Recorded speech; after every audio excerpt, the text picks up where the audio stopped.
Sir, आज आपसे कुछ जानकारी लेनी थी हमें कि जैसा हम सभी जानते हैं कि जब कोर्ट में जब कोई विटनेस आता है तो हम लोग का एक प्रोसीड्यूर होता है कि हम लोग गीता पे हाथ रख के कसम खाता है कि हाँ मैं जो कहूंगी या कहूंगा सच कहूंगा, उसके सिवा कुछ नहीं कहूंगा। तो इसके बारे में कुछ जानकारी हासिल करनी थी, क्योंकि आज भी क्या यह प्रचलित है? मैं गीता पे हाथ रख के कसम खाता हूं कि जो कहूंगा सच कहूंगा और सच के सिवा कुछ नहीं कहूंगा। सही सवाल है आपका। यह सवाल जो आपने किया, इसके बारे में काफी कम लोगों की जानकारी होगी। इस बारे में होता यूं है कि हमारे भारतवर्ष में बहुत पहले से, तकरीबन मुगल्स के टाइम से एक प्रचलन चला, और वो प्रचलन ये था कि उस वक्त जिनकी भी गवाही होती थी, जिनको भी एविडेंस देना होता था, वो सब लोग मुगल्स के पीरियड में अपने अपने धर्म ग्रंथों पर हाथ रखकर लेते थे, क्योंकि उस वक्त की ये मान्यता थी कि धर्म के प्रति लोगों का रुझाव बहुत था।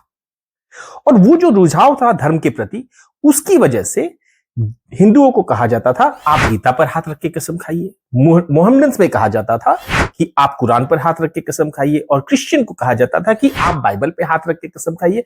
और इसी तरीके से हर एक रिलीजियन की जितनी भी रिलीजियस बुक्स होते थे, उन पर हाथ रखकर कसम खिलवाने की प्रथा मुगलों के टाइम पर स्टार्ट हुई, क्योंकि यह बिलीव था कि कोई अपने धर्म ग्रंथ पर हाथ रखने के बाद झूठ नहीं कहेगा।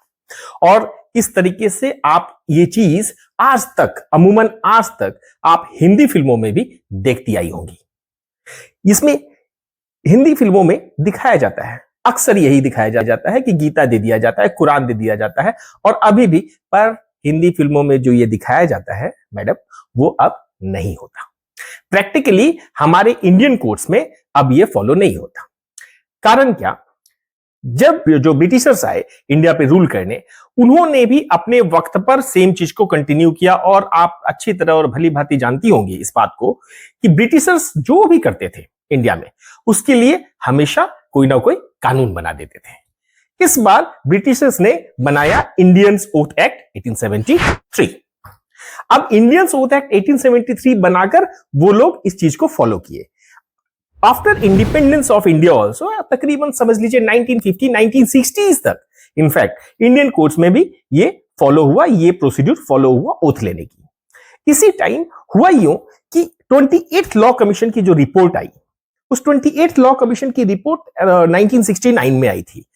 उसमें यह सुझाव दिया गया कि हमारा जो कंट्री है, वो कंट्री जो रूल होती है, उसमें वो सुझाव आया कि जो ये धर्म ग्रंथों पर हाथ रखकर कसम खाया जा रहा है, ओथ लिया जा रहा है, ये कहीं ना कहीं गलत पद्धति है जो अभी तक कंटिन्यू हो रही है।